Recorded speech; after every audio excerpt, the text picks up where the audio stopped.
Why are my feet bigger after pregnancy? If you're asking yourself that question, well, then today's video is just for you. During pregnancy, there are a lot of changes happening in our body, right? This is not news to anyone. But some of them remain after we give birth. And no, I'm not talking about your weight. In today's video, I want to talk about having bigger feet after pregnancy, like a whole size bigger, why it happens, and what you can do with all your shoes that don't fit anymore after you had a baby. Because unfortunately, that change is permanent, apparently. And just to clarify, that swelling that happens after we give birth, called edema, shouldn't last more than a week. So if you're feeling like a pufferfish and it's been longer than a week, please go talk to your doctor, because it could be some serious shit.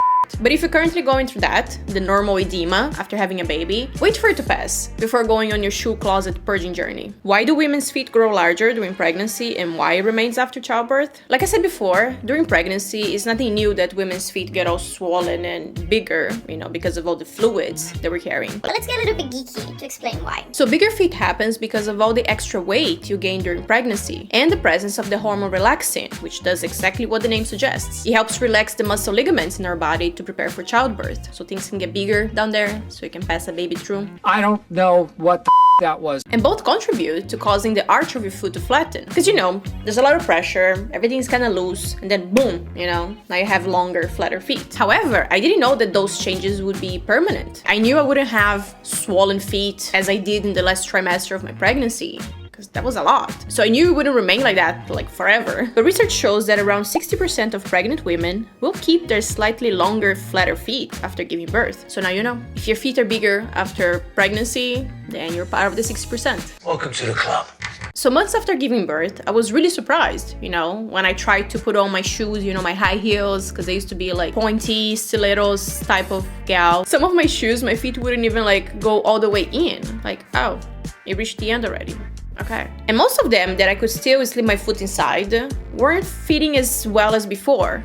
Everything was tight, my toes were all squeezed, and I'm like, what the hell is going on? Being a shoe fanatic, I've collected quite a few unique, beautiful pair of shoes throughout my early adult life. But after pregnancy, I was forced to either part ways with some of my shoes or keep it in the back of my closet because I have hoarding tendencies and I just can't let go. All the money that I spent on quality leather shoes, all the beautiful footwear that you probably won't find anymore to purchase because, they were not mass-produced. I'm sorry about the superficiality, but if you love shoes as much as I do, then you will understand how it feels to give up on most of your shoe collection because you just can't wear them anymore. Now let's talk about the good sides of having larger feet after pregnancy. And you know where this is going. The good news is that now you have an excuse to go buy a new pair of shoes, since you need to replace the items you can no longer wear, or at least some of them, so you won't be wearing comfy house slippers for the rest of your life. And I know they're comfortable, okay? I do. I know that when winter comes, all you want to do is wear your Uggs all day. It's like a hug for your feet. But come on, you need some footwear alternatives. Another positive side is that now you can do someone else a favor by donating some of the shoes you can no longer wear. Because a good deed is always a good thing.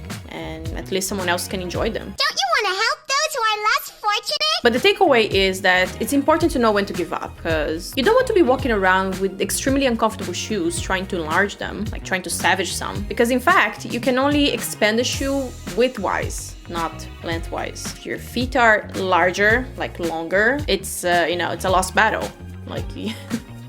Stop trying that and go buy new shoes. But let's say that your shoes are fitting well, right, lengthwise, and they're just a little bit tighter around your feet. Then you can try using a hairdryer on heat and some very thick socks to help, expand them. This works best for leather shoes. Or use a Ziploc bag with water in your freezer. As water turns to ice, it will expand and it can help enlarge your shoes. And this works best for non-leather shoes. Give you some tips. Or you can just put the shoes on and walk around the house for an hour every day, until they fit comfortably. That can also work. If you want to try this method, do it in the evening because that's when your feet are more swollen after spending the whole day walking around. So it will help stretch the shoes faster. At night is also the best time for buying new shoes for the same reason I just mentioned. Because your feet are bigger. Go shoe shopping in the evening and you probably won't suffer from the end of the day shoe squeeze ever again. Anyway, choose your shoes better wisely. Thank you so much for watching. And now you can click on this video over here where I talk about the life-changing benefits of taking a shower at night. It's a cool video. Click on it. All right, bye.